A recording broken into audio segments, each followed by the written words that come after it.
Good morning. Thank you, Kathy.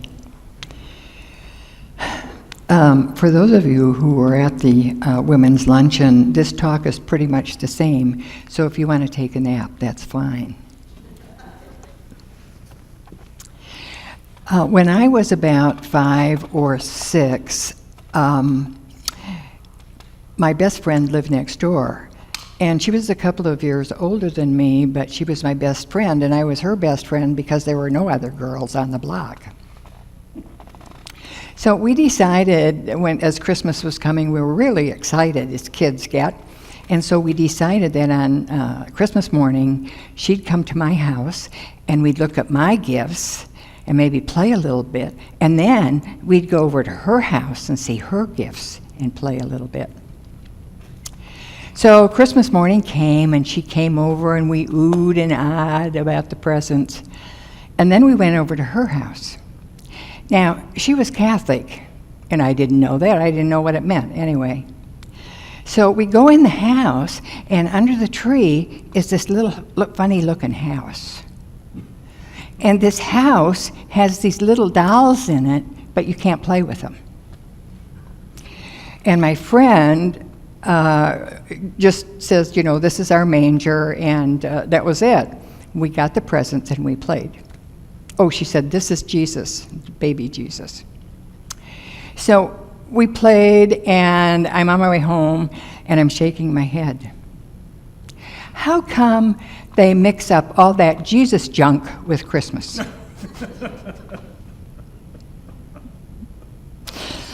So I have changed my mind. It's taken a long, long time, and I'm still discovering more and more about the Christmas story. And that's what I'm going to do this morning. I'm going to tell you the Christmas story again. A long, long time ago, a baby was born. It was a very special baby, and people really expected the special baby. The baby was going to come and help the people to show them how to live a good life. And the special baby was going to change the minds and hearts of millions of people, and we know that he did. Now, since this is a special baby, he has to have special parents because he's going to be this wonderful adult that's going to bless us.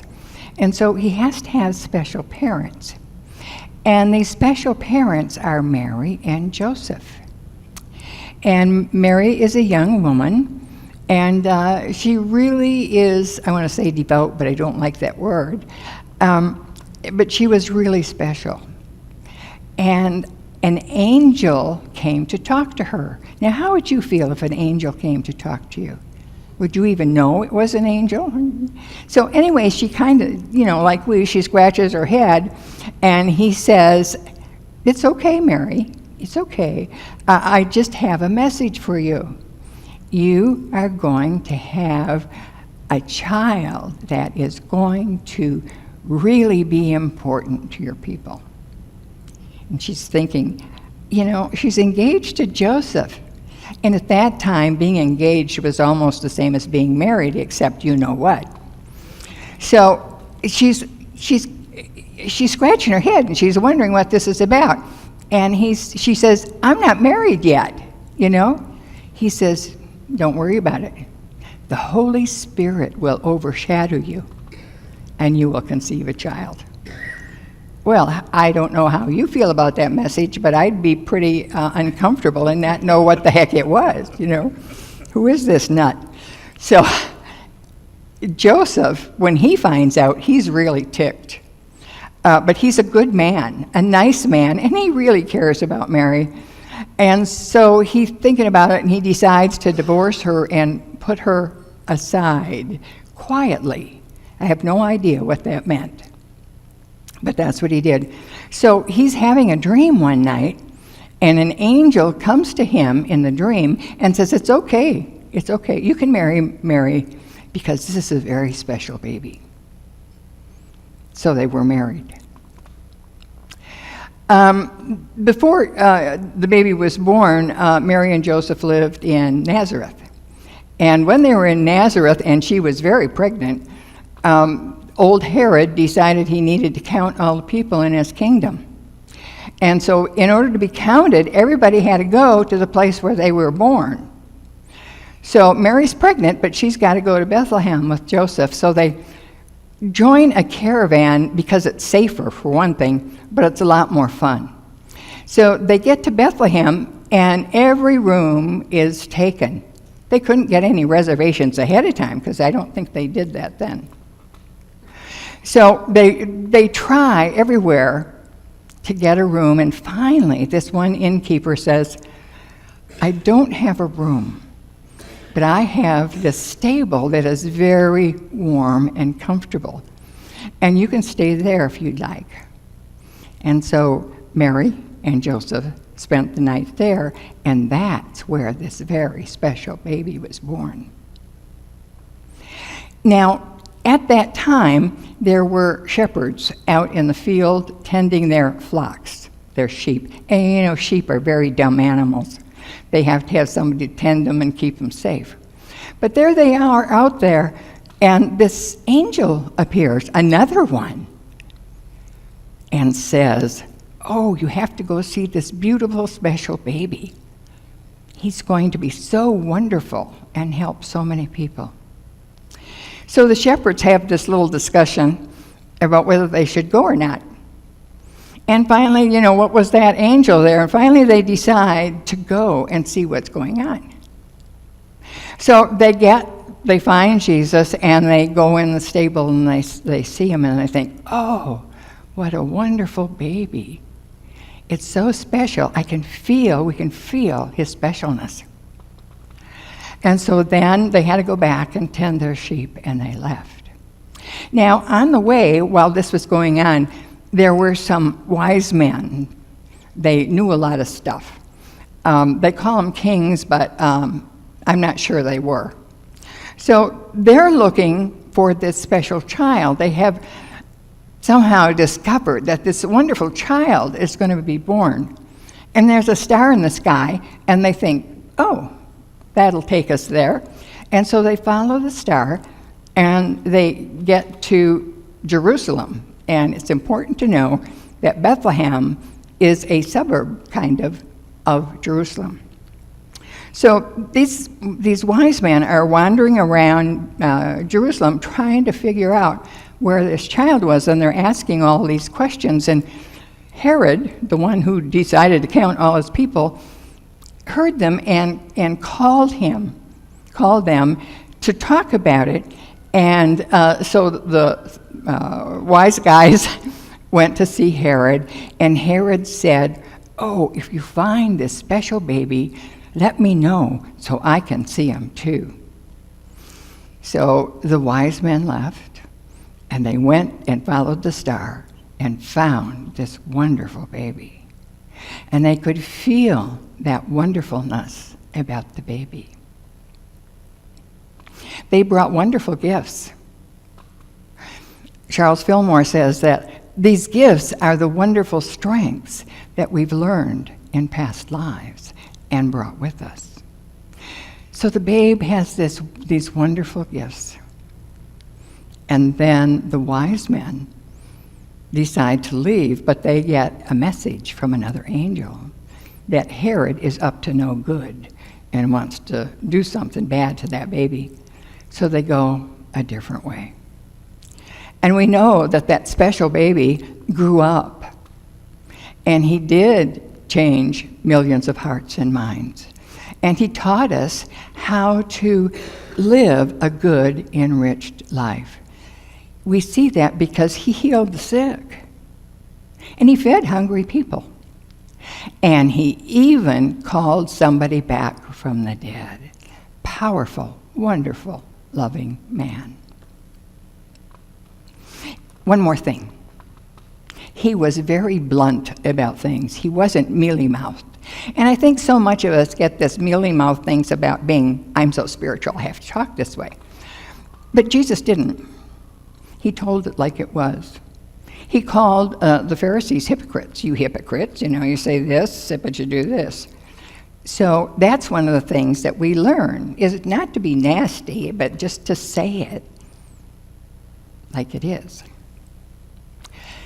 So that's the story from a physical point of view. But in unity, we know there's two levels of every story in the Bible. So there's the physical story, and there's the metaphysical story. So what is this metaphysically? We have within us this wonderful Christ that as we nurture it and allow it to express through us, we live a richer and fuller life. Now, everyone on the planet has one of these. And it doesn't make any difference what they call it or whether they even know it's there. It doesn't make any difference. It's there. I kind of look at it like the rose and the rose bush, and I've told this story before. One time when I was in seminary, it was my second year, it was January, and I had this horrible experience, which is not unusual in ministerial school because your whole lookout on life changes and you have to let go of certain stuff. So I was working in the bookstore and I was really hurting, and I ran out, and sat in the rose garden. Now, in January, that rose garden doesn't look very good, and there's wet snow, and it's a damp, dank day. And so I sat there, and I had a good cry. And then I happened to notice the rose bushes. They looked like thorny-stemmed dead sticks. They were black, no green. And I looked at them, and I thought, that's just how I feel. Thorny stem, dead stick. So I sat there and felt sorry for myself about being a thorny stem, dead stick. And then I wondered, where is the rose in the rose bush? Where is it? You can slice it, you can dice it, you can pull it out of the earth, you can look in the roots, you can look underneath, and it's not there. Where is it?